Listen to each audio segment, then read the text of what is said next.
The sun has grown so very, very old. How long cold, fading death? How long? Welcome to Night Vale.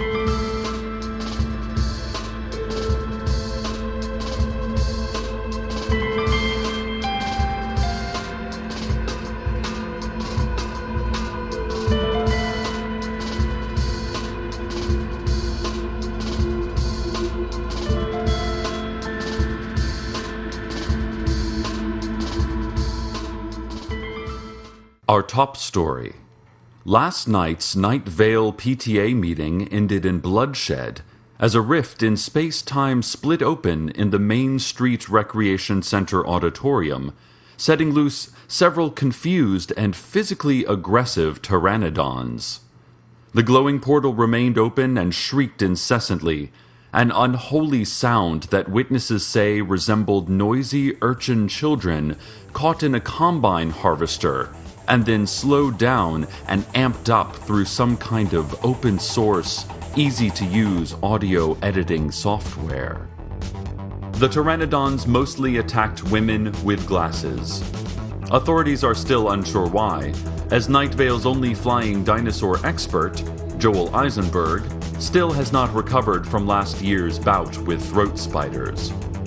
It took most of an hour to corral the panicked beasts back into the vortex and resume the meeting, which had mostly been about recent lunchroom price hikes and had devolved into name-calling because Susan Willman called Diane Creighton's son, Josh, a bit tubby, and that maybe he needs a financial incentive to eat a bit less.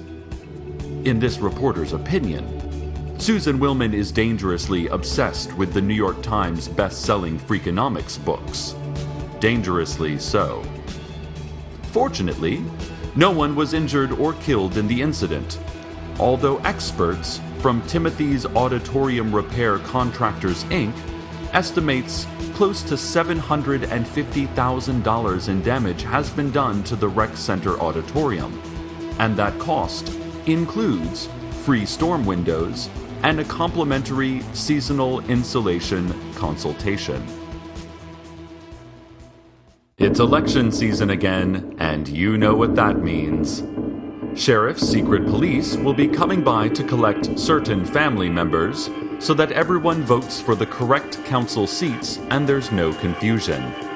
These family members will be held in a secure and undisclosed location, which everyone knows is the abandoned mine shaft outside of town. But don't let the name fool you, listeners. It's been used for years for so many kidnappings and illegal detentions that the abandoned mine shaft outside of town is actually a pretty nice location these days, featuring king-size beds, free Wi-Fi, and HBO. Also, torture cubicles, but I don't think anyone's going to make the council use those. Remember, this is America. Vote correctly, or never see your loved ones again. This message brought to you by the City Council.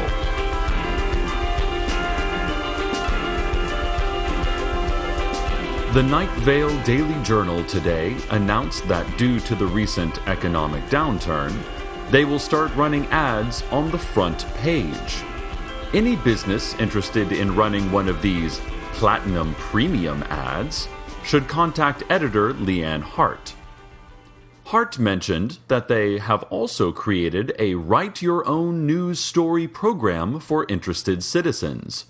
Because every writer has been laid off, the Daily Journal now needs these community contributions to supply Night Vale with important news and features. The first Platinum Premium ad runs next Monday and features the terrified face of an infant primate with a superimposed spoon that has been stone sharpened to a rough point, and the tagline, "Better use Tide." Hart also said that last year's explosion that decimated the Daily Journal's distribution plant is still totally an accident, and would like her insurance rep to call her back.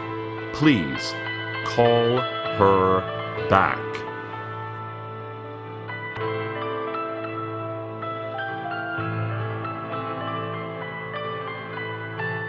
This just came across the wire. The secret police have issued a new statement shedding more light onto last night's PTA meeting incident. The noisy portal and subsequent dinosaur attack that brutally interrupted discussion of swing set repairs on the elementary school playground stayed open long after Recreation Center employees thought they had rounded up all of the ancestral avian beasts. And authorities warn there is still at least one more pteranodon on the loose. Citizens should cover themselves with a low SPF sunscreen and hide in a tiled bathroom.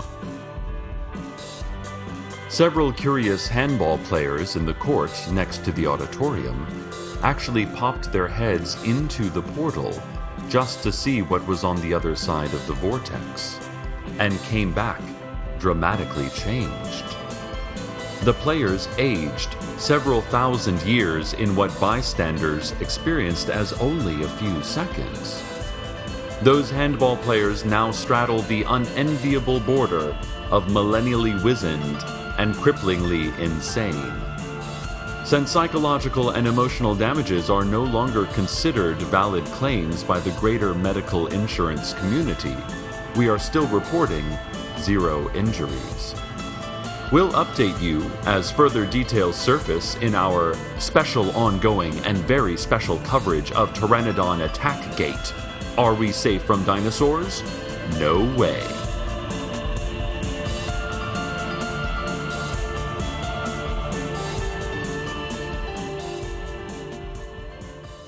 City Council has asked me to read the following message.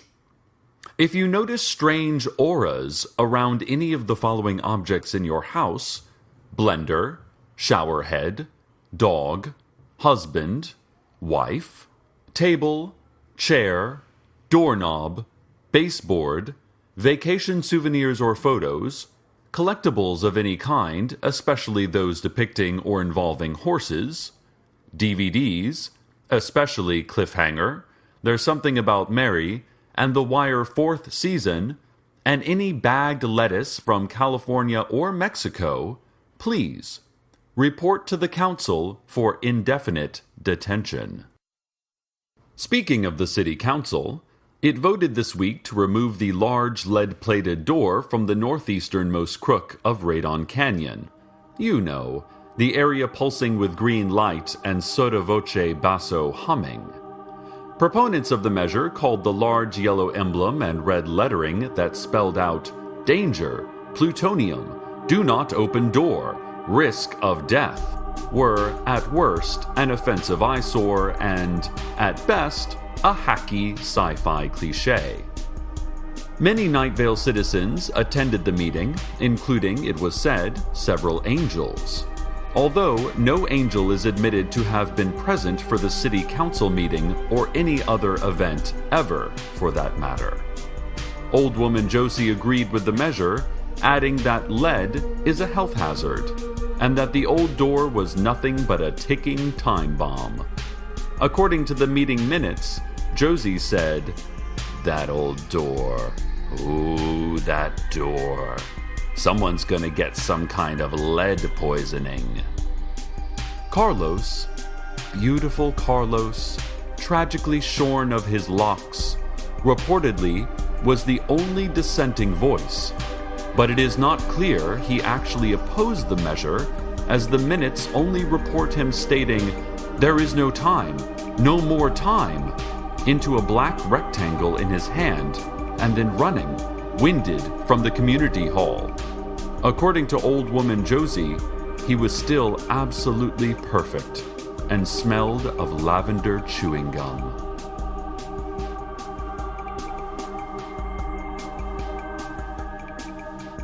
More breaking news on the pteranodons.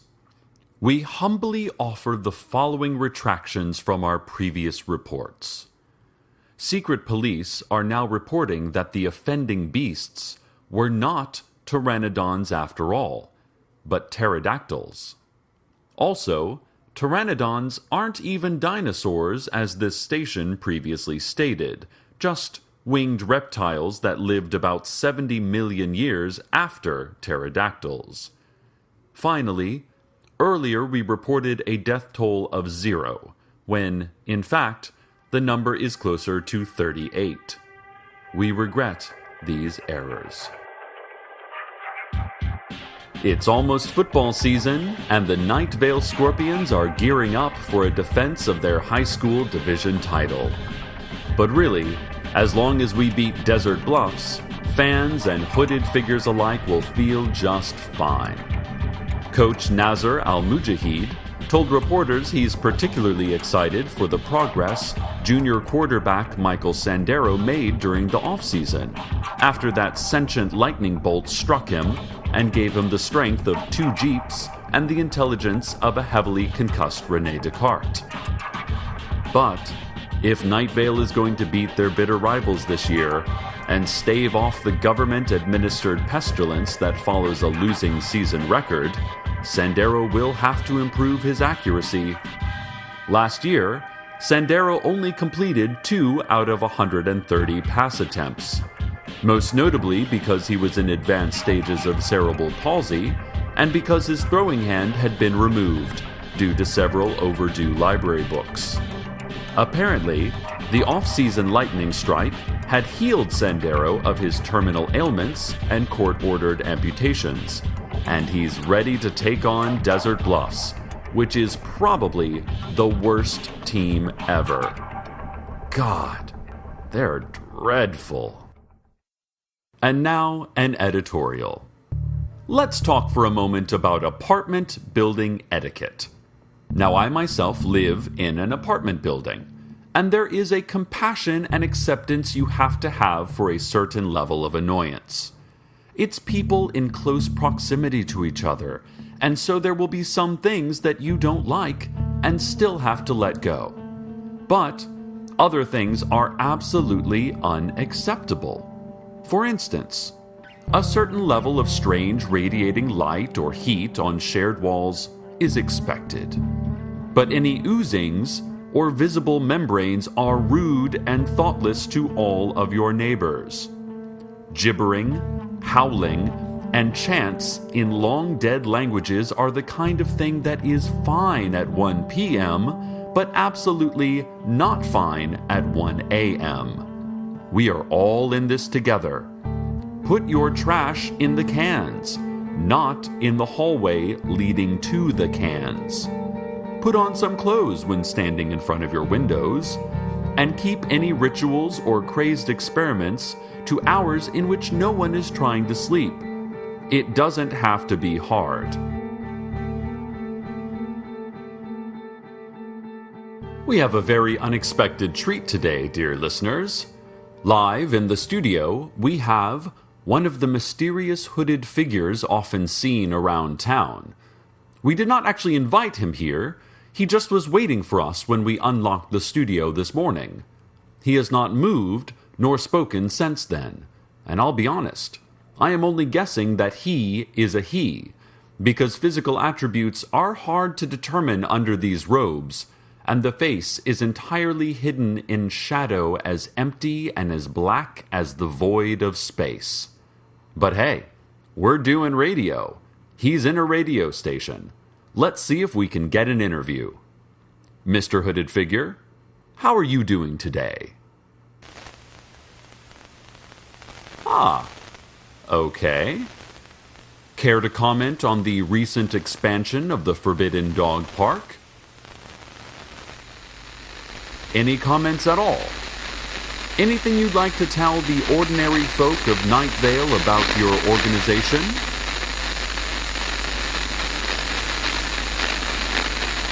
Listeners, I'm sure you can hear this. It's not a problem with your radio or our transmitters. The hooded figure is making those noises in our studio. It's pretty deafening, actually. All right, I don't think he's going to stop, and he started to levitate. So, let's go to the weather. Now I'm thinking maybe I was stoned.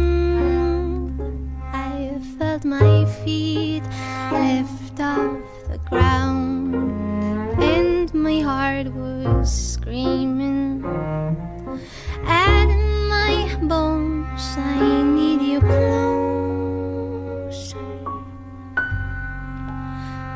as he's in the middle of the street.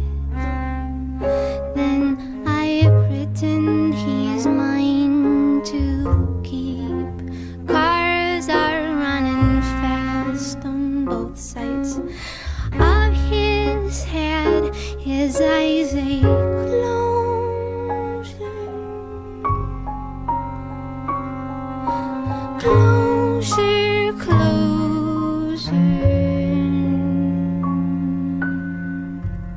I met him when the sun was down. The bar was closed. We both have had no sleep. My face beneath the street lamp, it reveals what it is lonely people seek. Closer, closer.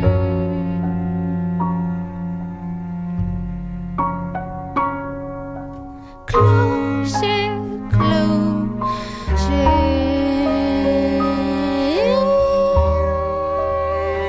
When you're close enough to lose, close to the point where you know that your mind it cannot choose. Close enough to lose, close enough to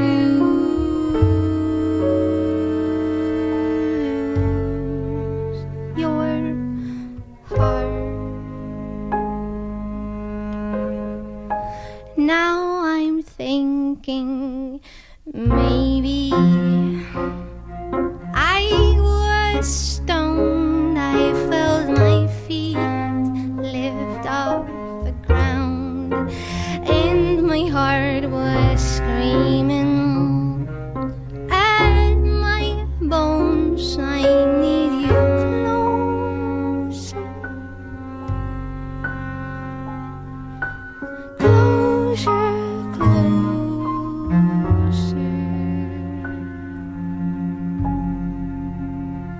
You met me when the sun was down and the bar was closed. We both have had no sleep. My face beneath the street lamp, it reveals what it is lonely people seek. Closer, closer.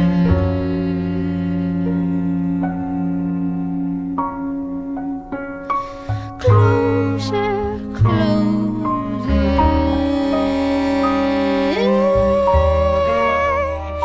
Then you're close enough to lose, close to the point where you know that your mind it cannot choose. Close enough to lose, close enough to lose your heart. Ladies and gentlemen, we have just received word from secret police that the rip in space-time that opened at last night's PTA meeting has been sealed at last. The final missing pterodactyl has been returned to its own timeline in either prehistoric or alternate universe Night Vale. The creature's lifeless body was found a dozen yards outside of the dog park entrance, stripped of all flesh, and with most of the organs inverted and strung around its exposed skull, like an old-fashioned soft meats crown, as worn by the 18th century religious leaders who settled our fair burg. The dinosaur's body was returned to the vortex, the gateway closed, and the PTA meeting rescheduled for next Tuesday at 6 p.m.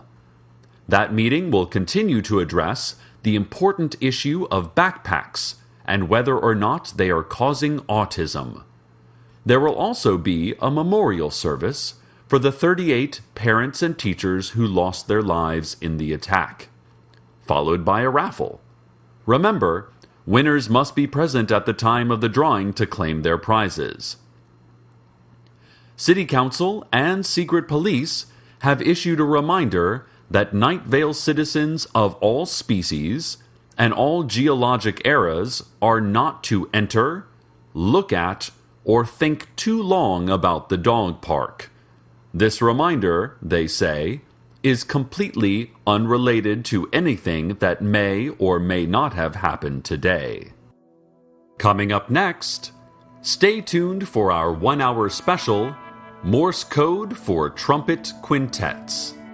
And listeners, Night Vale is an ancient place, full of history and secrets, as we were reminded today.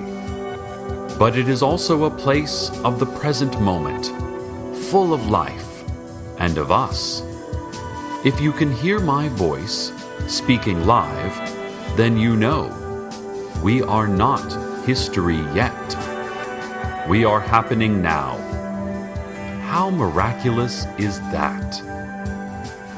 Good night, listeners. Good night.